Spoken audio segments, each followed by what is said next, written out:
आप आर्टिकलशिप के लिए फर्म ढूंढ रहे हो तो बहुत सारी बातें आपको ध्यान में लेके चलनी है, क्योंकि अभी क्या है कि आप बहुत कंफ्यूज हो कि मैं कौन सी फर्म में जाऊँ, मिड साइज में जाऊँ, स्मॉल साइज में जाऊँ, बिग फर्म में जाऊँ, बिग फोर में जाऊँ, ठीक है, किस जगह आर्टिकलशिप करूँ, नज़दीक आर्टिकलशिप करूँ, दूर आर्टिकलशिप करूँ, कौन से डोमेन में आर्टिकलशिप करूँ, स्टैट्यूटरी ऑडिट में करूँ कि डीटी में करूँ कि आईडीटी में करूँ, ठीक है। आप बहुत कंफ्यूज हो, कितने लोग, बहुत लोग क्लियर होंगे चीज़ों को लेके, पर बहुत लोग ना अभी भी थोड़े डिलेमा में रहेंगे कि मैं क्या करूँ क्या नहीं करूँ।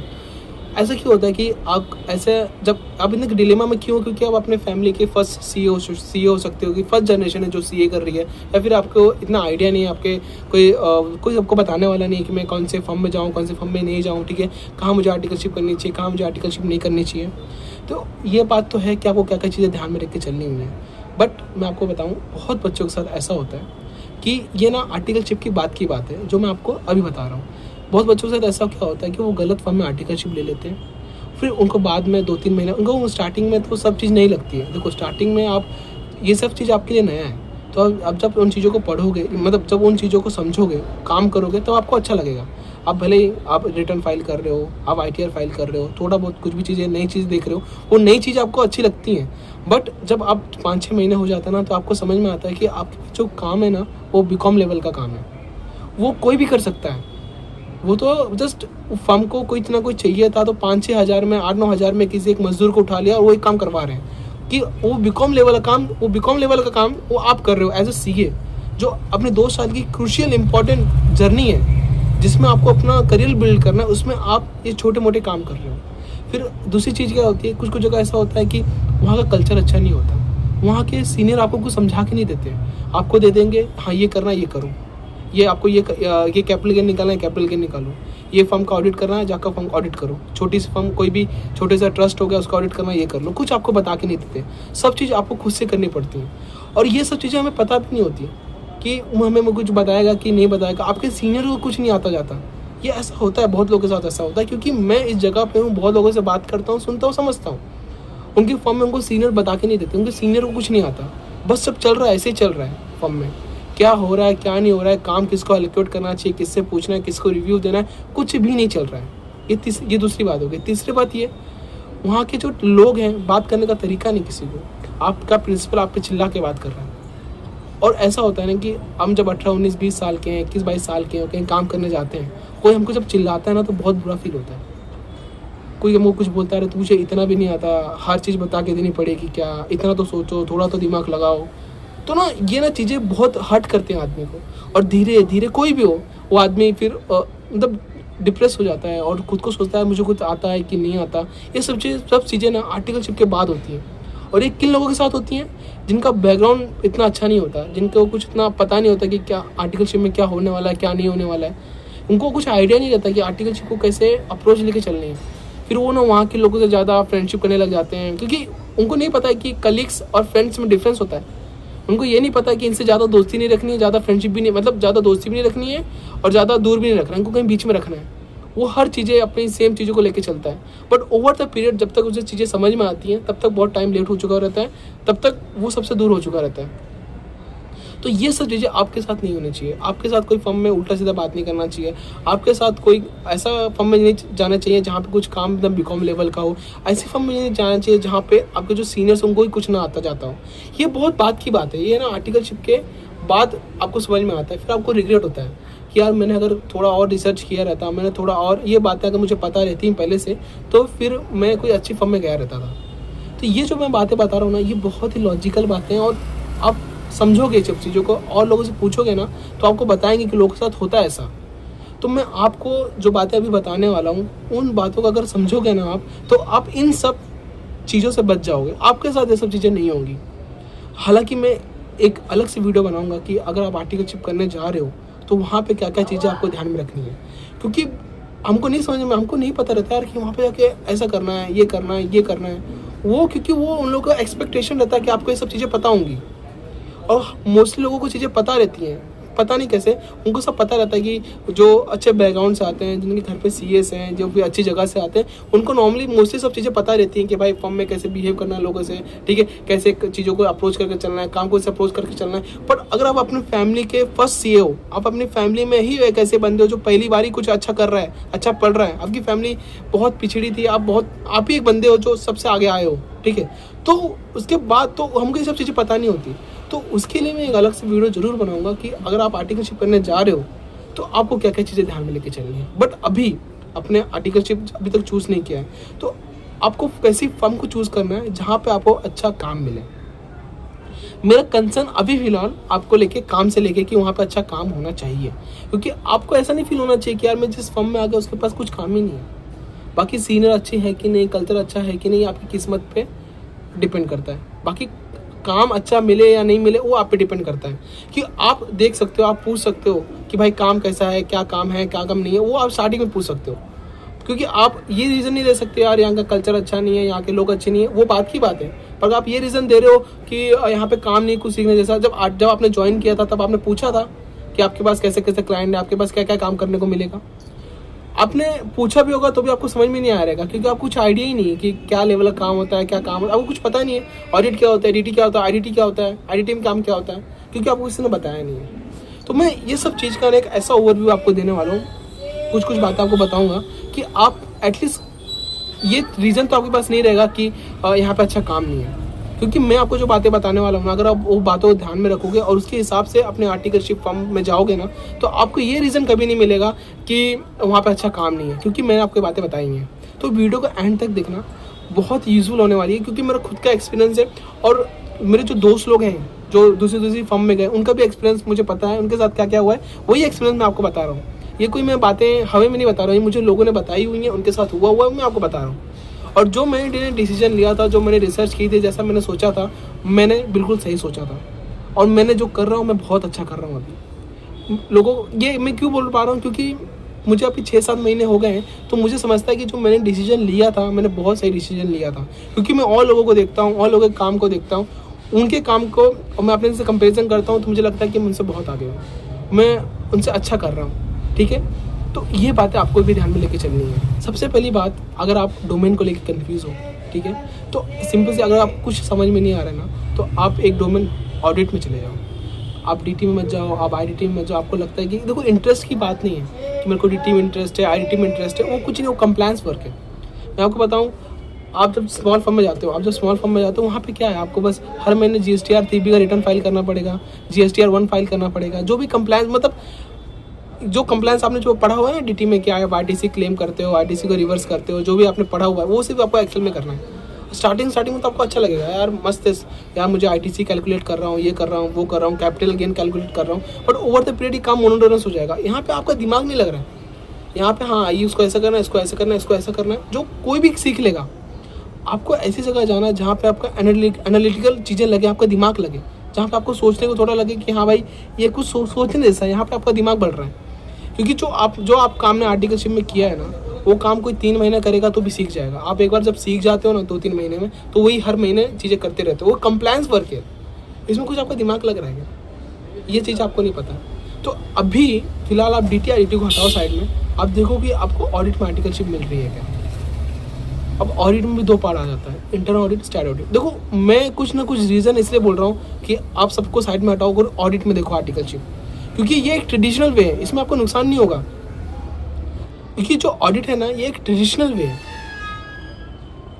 जो ऑडिट है ना, ये एक ट्रेडिशनल रास्ता है। बहुत लोगों ने स्टार्टिंग से ऑडिट में किया और अपना करियर बनाया हुआ है। जिसके देखो फॉर एग्जाम्पल, अगर आपके परिवार बहुत अच्छा है, आपके परिवार में बहुत सारे सीए हैं, तब आप कुछ अलग फील्ड देख सकते हो, तब आपको समझ में आता है, तब आपको गाइडेंस मिल सकती है। पर अगर अपने फैमिली के आप फर्स्ट सीए हो या फिर फर्स्ट ऐसा कुछ कर रहे हो, तो आप सिंपली जो ट्रेडिशन में चला आ रहा है ऑडिट, अब आप ऑडिट डोमेन में जाओ। अब ऑडिट डोमेन में क्या होता है, ऑडिट डोमेन में 2 चीज़ें आती हैं, एक तो स्टैट ऑडिट होता है, एक इंटरनल ऑडिट होता है।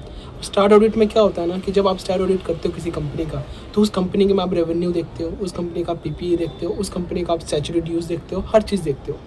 जब आप स्टार्ट ऑडिट करते हो, उसके बाद जो स्टार्ट ऑडिट करते हैं मोस्टली चांस मिल जाता है टैक्स ऑडिट करने का, तो उसके अंदर आप डीटी को भी देखते हो।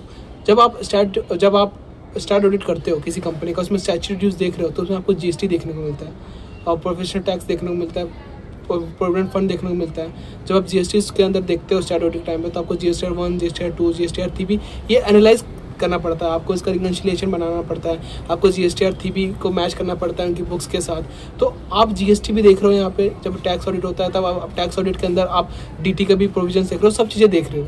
तो स्टैट ऑडिट में क्या होता है, आप डीटी भी थोड़ा देख ले रहे हो, आप आईजीएसटी भी थोड़ा देख रहे हो, आप इंडियस का एप्लीकेशन भी देख रहे हो, आप फाइनेंशियल्स कैसे बनता है वो भी देख रहे हो। तो आपको एक ओवरऑल चीज़ें सब एक डोमेन में मिल जाती हैं, जिसको हम बोलते हैं स्टैट्यूटरी ऑडिट। और मोस्टली लोग इसी फील्ड में जाते हैं और ये एक अच्छी फील्ड है और सेफ फील्ड है। इसके बाद अगर आपने 2 साल आर्टिकलशिप स्टैट्यूटरी ऑडिट में की है, तो उसके बाद आप जब बाहर जाते हो ना, तब आप वहाँ से कहीं भी जा सकते हो, क्योंकि आपको थोड़ा बहुत जीएसटी का भी नॉलेज, आपको सब चीज़ें दिख गई।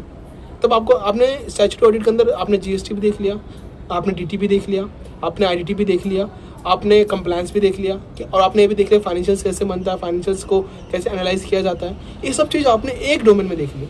इसके बाद आप डिसाइड कर सकते हो मुझे कहाँ जाना है, कहाँ नहीं जाना। और मोस्टली ऐसे ही होता है कि जो लोग स्टैट्यूटरी ऑडिट करके निकलते हैं वो फाइनेंस के में चले जाते हैं, फाइनेंस में फाइनेंशियल्स बनाते हैं, क्योंकि उन्होंने फाइनेंशियल्स देखा हुआ है, उनको पता है कि फाइनेंशियल्स कैसे काम करता है, तो उसके हिसाब से वो जाते हैं, फिर आगे करके कुछ भी कर सकते हैं। तो ये जो स्टार्ट करने के लिए एक सबसे अच्छा डोमेन है स्टैट्यूटरी ऑडिट डोमेन। आप कोई नीच फील्ड में मत जाओ, आप सिंपल सा देखो कि स्टैट्यूटरी ऑडिट डोमेन आपको मिल रहा है क्या। और उसके बाद आता है इंटरनल ऑडिट। इंटरनल ऑडिट के अंदर कंपनी के अंदर जो भी फंक्शंस होते हैं, जो भी कंट्रोल होते हैं, आप उनको अच्छे से समझते हो। आप उनको हर एक कंट्रोल में कौन अथराइज करेगा, कौन अथराइज नहीं करेगा, परचेज का कंट्रोल हो गया, परचेज टू प्रोक्योर टू पे का कंट्रोल हो गया जिसको परचेज बोलते हैं, सेल्स का कंट्रोल हो गया, डीटीए कंट्रोल हो गया, आईडीटी, हर एक कंपनी का जो पूरा कंट्रोल रहता है उसके डीप में जाते हो, आप उनके कंट्रोल को समझते हो। और इसमें भी अगर आपने आर्टिकलशिप कर ली तो भी आपका एक एनालिटिकल स्किल डेवलप हो जाता है और कहीं ना कहीं आप अच्छा करोगे। तो ऑडिट में जाओ, ऑडिट तो आप ट्राई करो कि मैं स्टैट्यूटरी ऑडिट में आर्टिकलशिप करूँ, और जितनी मेरे सबसे पहले बड़ी फर्म को टारगेट करो। मैं सबके लिए बोल रहा हूँ, अगर आपने सोच के रखा है कि मेरे को ये अपने सीए बनने के बाद मुझे प्रैक्टिस करना है, वो करना है, उसको सब साइड में रखो, उसको सब साइड में रखो। अभी आपको यही क्लियर नहीं हो पा रहा है कि मैं किस डोमेन में जाऊँ, क्या नहीं करूँ, आगे का मत सोचो, अभी ये फिलहाल का सोचो, क्योंकि ये चीज़ करने के बाद आपका नुकसान नहीं होगा, आप कुछ ना कुछ आगे सीख जाओगे। अगर आपको प्रैक्टिस भी करना है ना, मुश्किल से 6 महीने में सब चीज़ें सीख जाओगे आप। जीएसटी फाइल करना, आईटीआर फाइल करना, इसको कितना टाइम लगता है सीखने, मुझे आप बताओ ना। अगर आपको आगे जाके प्रैक्टिस ही करना है तो कहीं भी अगर 2-3 महीने में आपने दे दिया आराम से सीख जाओगे।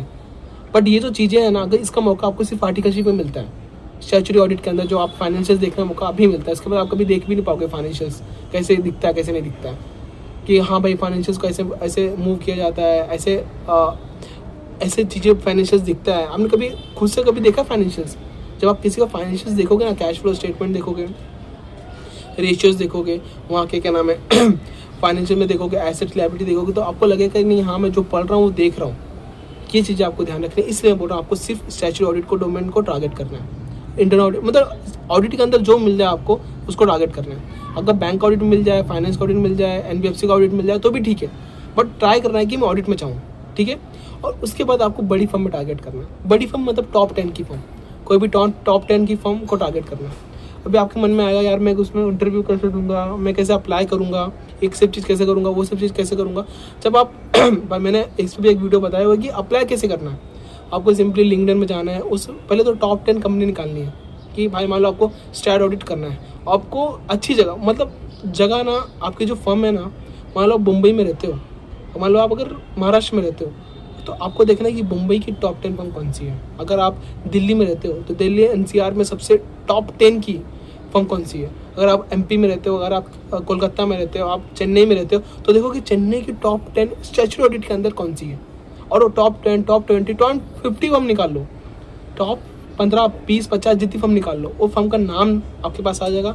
नाम जाके गूगल पे सर्च करो, उनका कॉल नंबर रहेगा, कॉल पे कॉल करो, उनको बोलो is there any vacancy available in your firm, ठीक है।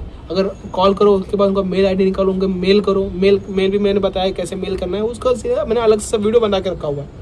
पर आपको नाम, बस आपको चीज़ें स्टार्ट करनी है, आगे अपने आप सब चीज़ होता जाएगा। इंटरव्यू में आपसे क्या पूछेंगे क्या नहीं पूछेंगे, इसमें अलग से एक वीडियो ला दूंगा कि इंटरव्यू में क्या क्या चीज़ें कैसे करना है, वो मैं अलग से ला दूंगा। बट ये अप्रोच आपको ध्यान में रखनी है, ये अप्रोच आपको ध्यान में रखनी है कि मुझे गलत जगह आर्टिकलशिप नहीं करनी है। अगर आप गलत जगह फंस गए, अगर छोटी फर्म में फंस गए ना, तो वहीं रह जाओगे आप। चाहे उसके पीछे कोई भी लॉजिक हो आपका कि छोटी फर्म में आपको टाइम में छोड़ देंगे, आपके घर के नज़दीक है, बट आपको एक्सपोजर उतना नहीं मिलेगा। अगर आपको सीए बन भी गया, अगर एक्सपोजर नहीं है ना आपके पास, तो आपको कोई नहीं पूछेगा।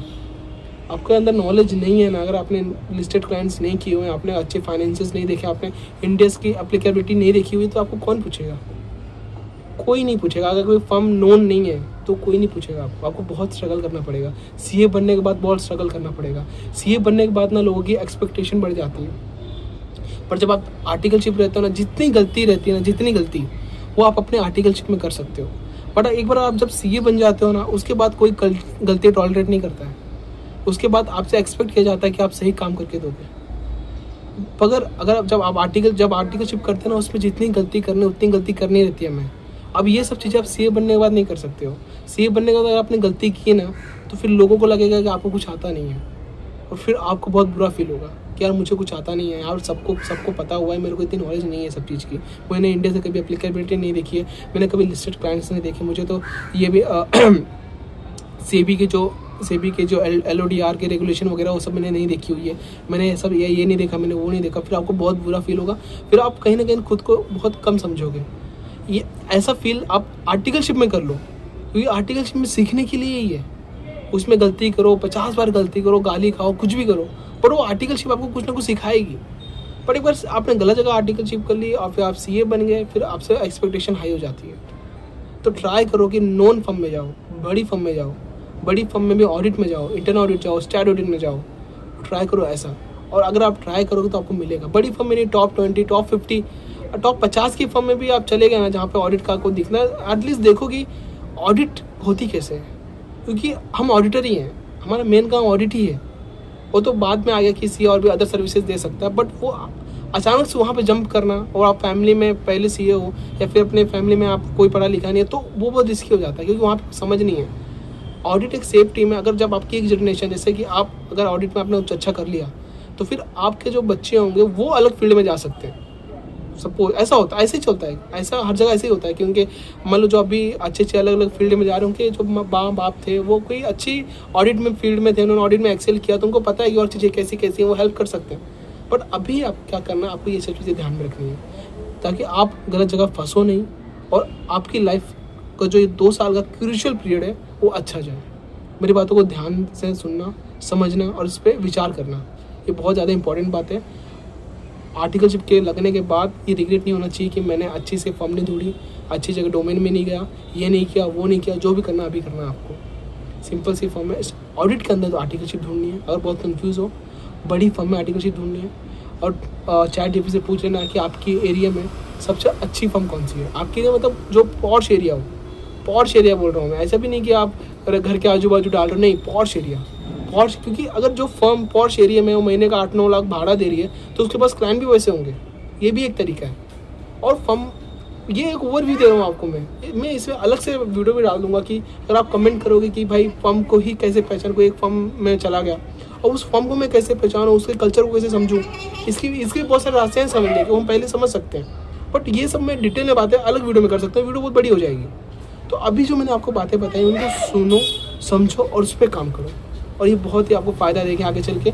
ये आपको ऐसा रहेगा कि हाँ भाई मैंने आपको बता दिया, नहीं तो आप किसी गलत फॉर्म में चले जाते हैं, किसी गलत फॉर्म में, छोटी फॉर्म में चले जाते हैं, और वही कंप्लायंस का काम करते रहते हैं, वही GSTR भरते रहते हैं, वही ITR भरते रहते हैं, और वही GST देखते रहते हैं, और कुछ नहीं सीख पाते।